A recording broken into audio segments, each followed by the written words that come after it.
आज हम अपने बिहार के उस ऐतिहासिक मोड़ पे खड़े हैं जहाँ पे बिहार के हर व्यवस्था को बदलने की जरूरत है। चाहे वो हमारे शिक्षा की व्यवस्था हो,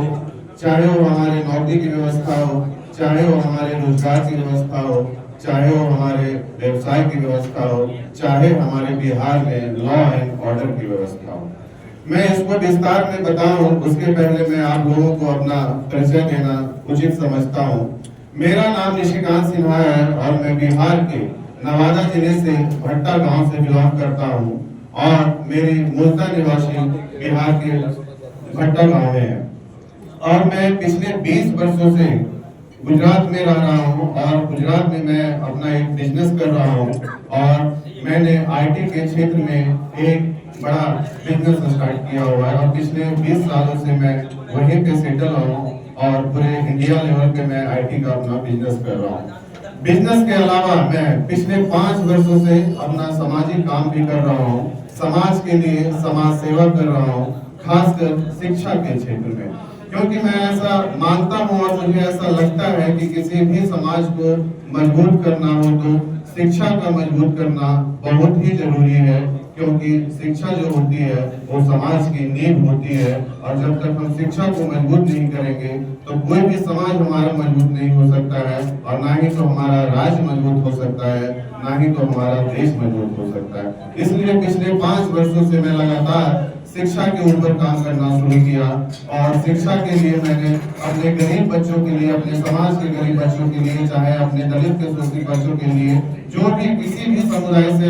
जो गरीब बच्चे आते हैं उनका किसी भी तरह का जो आर्थिक स्थिति अगर खराब है, बच्चे के अंदर पढ़ने का जुनून है, बच्चे के अंदर कुछ करने का जुनून है लेकिन उनकी आर्थिक स्थिति खराब है, तो वैसे बच्चे को मैं हर साल करीब 25 से 30 बच्चे को गोद लेता हूँ और उनको जो भी करना होता है, चाहे उनको आईएएस बनना होता है, आईपीएस बनना होता है, डॉक्टर बनना होता है, इंजीनियर बनना होता है, वैसे बच्चे को मैं गोद लेकर उनकी पढ़ाई का सारा खर्चा उठाता हूँ और उनको दिल्ली में रखता हूँ या कोटा में रखता हूँ या पटना में रखता हूँ। बच्चे की जहाँ पे वो चॉइस होती है, जहाँ पे वो पढ़ना चाहता है वहाँ पे मैं उनको एडमिशन करवाता हूँ। तो पिछले लगातार मैं 5 वर्षों से शिक्षा के ऊपर काम करना शुरू किया, पर जैसे जैसे मैं समाज के लिए शिक्षा के ऊपर काम करना शुरू किया, अपने गरीब दलित शोषित लोगों के लिए काम करना शुरू किया, अपने अल्पसंख्यक के लोगों के लिए काम करना शुरू किया, वैसे जो भी गरीब बच्चे हो, चाहे कोई भी समुदाय से हो, आते हैं, चाहे गरीब बच्चे का कोई भी जाति नहीं होता, वो इंसानियत होते हैं, तो वैसे बच्चे को मैं गोद लेता हूँ। लेकिन जब मैं समाज के लिए काम करना शुरू किया, जब मैं शिक्षा के ऊपर काम करना शुरू किया, तो मुझे एहसास हुआ कि किसी भी समाज को मजबूत करने के लिए, किसी भी राज्य को मजबूत करने के लिए सिर्फ शिक्षा का मजबूत होना ही जरूरी नहीं है। इसके अलावा बहुत सारे ऐसे क्षेत्र हैं जहाँ पे हमें काम करने की जरूरत है, चाहे वो व्यवसाय का क्षेत्र हो, चाहे वो नौकरी का क्षेत्र हो, चाहे आपका राजनीतिक का क्षेत्र हो। अब ये जो हम लोगों ने अभी 19 तारीख से हमारा पहला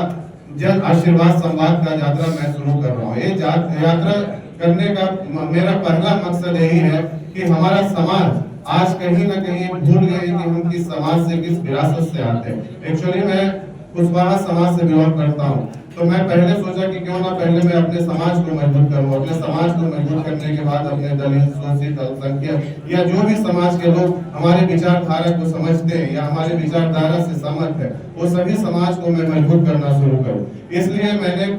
19 तारीख से जन आशीर्वाद संवाद यात्रा शुरू किया और मैं ये यात्रा पहले नवादा से शुरू किया, क्योंकि बहुत लोग ऐसे भी पूछते हैं कि आप नवादा से ही यात्रा क्यों शुरू किया। तो नवादा से यात्रा करने का मेरा मेन उद्देश्य यही है कि मैं जहाँ से मैं बिलोंग करता हूँ, जहाँ मैं पैदा हुआ हूँ, तो कहीं वहीं से मैं अपना यात्रा क्यों ना शुरू करूँ ताकि एक पॉजिटिव मैसेज आए। तो इसलिए मेरा पहला जो जन आशीर्वाद का संवाद का यात्रा है वो 19 तारीख को है और मेरा मेन उद्देश्य है कि हमारे समाज के जितने भी लोग हैं, कहीं ना कहीं आज हम लोग बिखरे हुए हैं, एक जगह पे एकत्रित नहीं है, कहीं ना कहीं हमसे गलतियां हो रही है या हम कहीं ना कहीं भूल कर रहे हैं। हम लोग आज के टाइम में ये भी भूल गए कि हम किस विरासत से आते हैं। आज हम लोग ये भी भूल गए कि हम उसी विरासत से आते हैं, सम्राट अशोक की विरासत से आते हैं, जिन्होंने पूरे बिहार का नहीं, मगध के ही नहीं बल्कि देश और पूरी दुनिया को उन्होंने नेतृत्व किया था। तो हमारा मेन अभी उद्देश्य यही है कि पूरे 3 महीने में मैं बिहार का दौरा करूं और हर जिले में अपने समाज के लोगों से, अपने दलित शोषित लोगों से, अपने गरीब के लोगों से, अपने अल्पसंख्यक के लोगों से संवाद करूं और उनकी समस्याओं को समझूं, उनके विचारों को समझूं कि आज के टाइम में उनकी समस्याएं क्या है, वो किस तरह का प्रॉब्लम वो फेस कर रहे हैं डेली बेसिस पे। आज हमारे समाज का हालात ये हो गई है कि हमारे राजनीतिक में कहीं कोई मौजूद ही नहीं है। आज हम बोलते हैं कि हमारी कुशवाहा का, हमारे पिछड़े का, हमारे कुशवाहा का 14% की आबादी है। बिहार की अगर देखी जाए तो तीसरी सबसे बड़ी आबादी है। लेकिन ये बहुत दुख की बात है कि आज हमारे समाज के एक केंद्र में मंत्री तक नहीं है, एक